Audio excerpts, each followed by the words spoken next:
Hi there, Mimsy here. I'm going to show you in this tutorial how to make a floor length table skirt like this one. You can adjust it to leave off the ruffle and just have a flat circle table skirt all the way to the floor. I'll show you how to figure and calculate your yardage, how to assemble this tablecloth, the very easiest way to cut out a huge circle like this one. So check that out. My next video, or soon, I'm going to do a tailored tablecloth. So a box pleated tablecloth with piping. So make sure you hit the subscribe button and the bell for notifications so that you can be notified when that video comes out. So here we go. Okay, so the very first thing that you want to do to start this project off on the right foot is cut your fabric, the very first cut, straight, square, and on grain by pulling a thread so that you get an on grain first cut, and therefore everything after that will be square. And I do have a video on that if you want to learn how to cut your fabric straight, square, and on grain. I'll link to that. So here I am just following where I pulled that string out and cutting the fabric nice and straight. And then next I'm going to show you on paper how to calculate the yardage for the tablecloth and how to put it together. Okay, so this is how you figure the amount of fabric you're going to need for a circle tablecloth. So this is the round table and it's 60 inches in diameter. And then the drop to the floor, so from the tabletop to the floor, is another 30 inches. So that's on each side. So that's going to give you a total dimension of 120 inches from the floor up to the table, over the top of the table, and to the floor on the other side. So your total dimension is 120 inches. Now my fabric is 54 inches wide, which is obviously not even enough to go across this 60-inch table. So when you're having to piece fabric together, you want to use a full width down the center of your table. So this is going to be a full width, 54-inch width of fabric here. Then you're going to attach another 54-inch here and another here. Now, this is only going to be 30, and if this is 54, we've got 6 inches remaining, so this is only going to be 3 inches here and 3 inches here. So we've got 30 plus 3 inches, so we only need 33 inches on this side and 33 inches on this side. However, that's not quite enough to split one width in half and put half here and half here. So in order to make this a full 120 inches, we're going to have one 54-inch width here, one 54-inch width here, and another here. So you're going to have 3 widths. Now, obviously it's a circle, so it's going to be 120 inches this way as well. So with 120 inches and 120 divided by 36, because that's how many inches are in a yard, 120 inches divided by 36 is 3.3. So essentially you're going to need 3.5 yards of fabric to get from one end to the other. Now obviously we've got a full width here, and then we're going to have a full width here and a full width here, which means we need 1, 2, 3 pieces at 3.5 yards. So let's go 3.3, which was the exact number of yards for 120 inches, times 3 equals 9.9. So basically we're going to need 10 yards of fabric to make this 60-inch round floor length tablecloth. So does that make sense? We've got a full width, 54-inch width here, a 54 here, and a 54 here, all needing to be 120 inches. Okay, so the dimensions I just gave you are for a floor length table skirt, and the skirt that I'm making, I'm actually putting a ruffle on my table skirt, as you can see in the picture. My dimensions are a little bit shorter, and I'm actually able to split one 54-inch piece of fabric in half because I don't need to go to the floor due to the ruffle. Okay, so once you've figured out your final dimensions, you need to go ahead and cut out your 3 strips of fabric that need to be sewn together. So here I'm just measuring my fabric in order to cut 3 pieces to the proper length. And it's always better to measure twice and cut once. You definitely don't want to make a mistake on cutting into fabric. So I measure my fabric twice to make sure that I'm cutting it the proper size. Okay, and I only had to cut 2 lengths of fabric. Because of the ruffle, I was able to cut 1 width in half. So that's what I'm doing here, is finding the center of 1 width and then cutting straight down the center of that width so that I've got 2 equal halves to sew onto each side of my center panel. The piece that's going to run down the center of my table, and then these 2 pieces will come down each side. Now keep in mind here that if you have a patterned fabric, you need to make sure that you match the pattern on the 2 sides. So keep that in mind when you're cutting your fabric. You're going to have to add to the length of your fabric so you can match patterns on each side.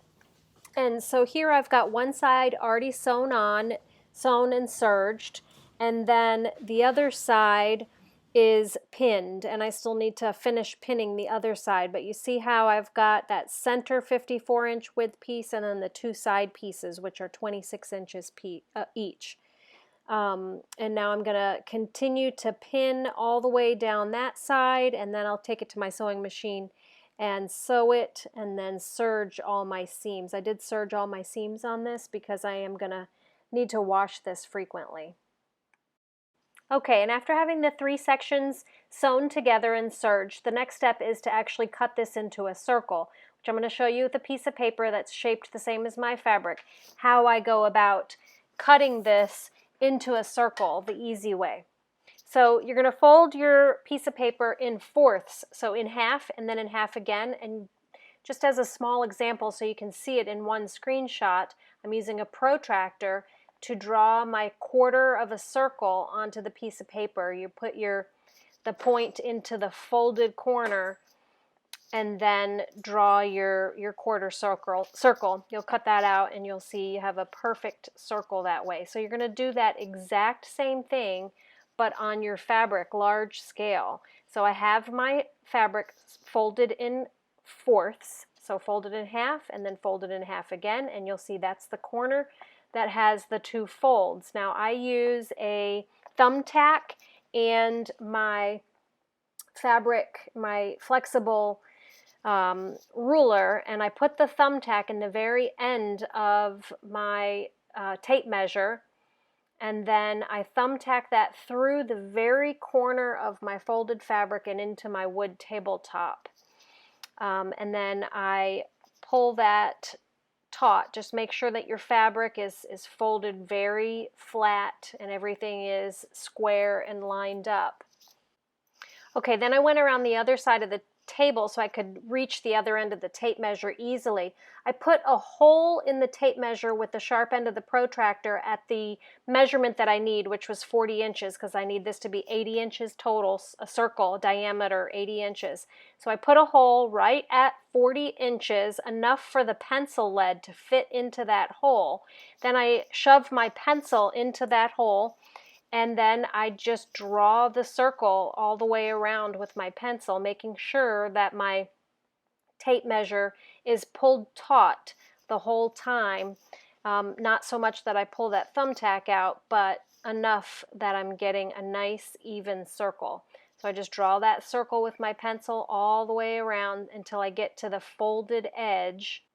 When you do this part, you just want to make sure that you are cutting on the open end of the tablecloth. So after you draw your line on there, obviously then you have to cut it out.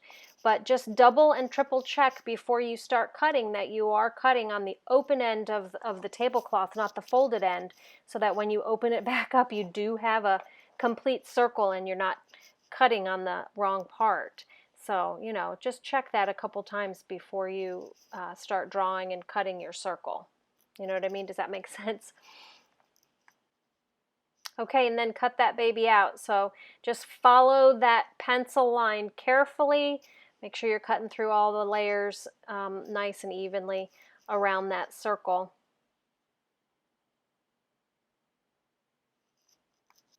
And I almost always account for a 1/2 inch seam allowance, so just keep that in mind when you're calculating all of your dimensions, that you need to add in a 1/2 inch seam allowance on all of your dimensions.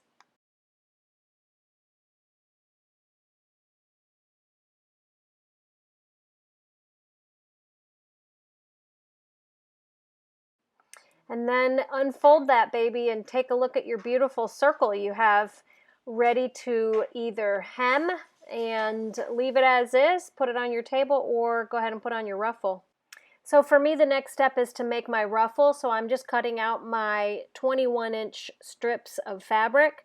So I just cut out all the strips of fabric. I think I had 6 21-inch strips of fabric that I cut out. And then I sewed them all together to make one long strip of fabric. So you want the fullness of your ruffle to be about 2.5 times fullness. So I'm just sewing all my strips of fabric together and then serging all my seams. And then the next step is to hem that long strip of ruffle. And I'm going to do a rolled 1/4 inch hem with my rolled hem foot. So I'll show you next what that looks like.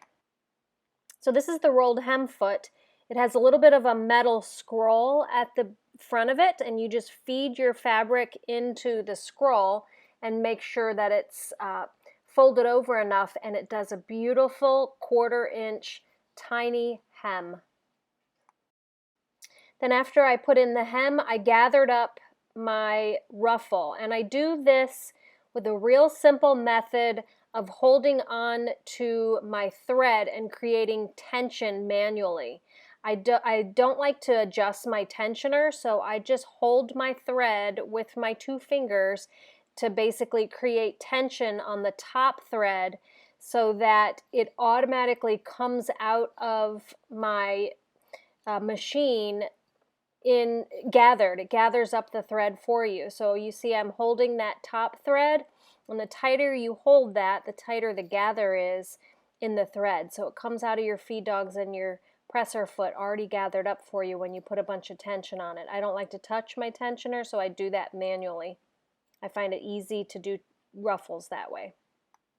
And the last step to making this tablecloth is to sew the ruffle to the platform, to the flat round circle.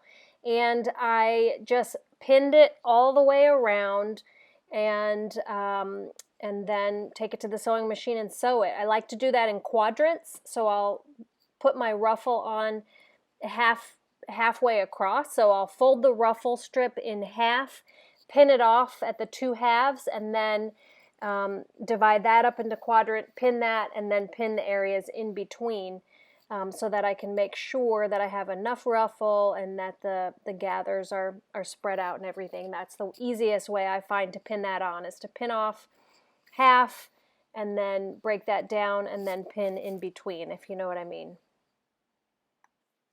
All right, and the last step is to actually sew the ruffle onto the circle platform.